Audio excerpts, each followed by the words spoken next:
Good morning जय साई राम मु आपणकर सोना आज आसीगली गोटे न्यू ब्लॉग नहीं कि तो देखंतु आज कौन मु करू।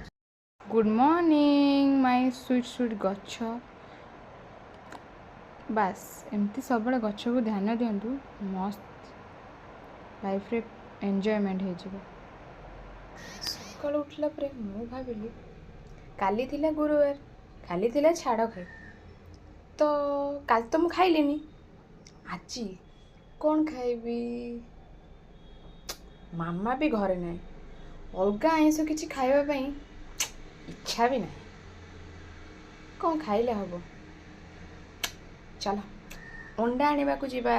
मु अंडा आने को गली बाटरे जाऊ जाऊ का पैसा धरली अंडा आनली देखला बेलू कुकुर देखाला बाटे देखाला जे मत उंडिला किंतु किछि कहलानी।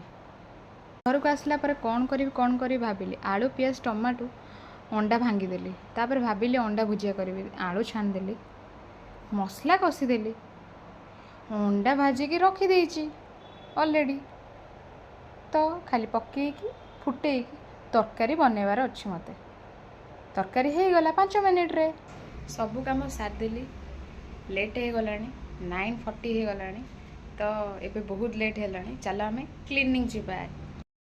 क्लीनिंग आसापी हेले मोर बाइसाइकेल दरकार जोटा मोर हीरो होंडा एई आसीगला चलो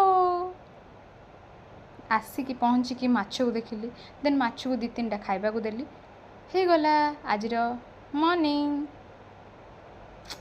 तो मुझे क्लीनिंग आसिक पहुँची गली टिके लेट होगा चलो कि असुविधा नहीं तो नेक्स्ट ब्लॉग देखा बाय बाय।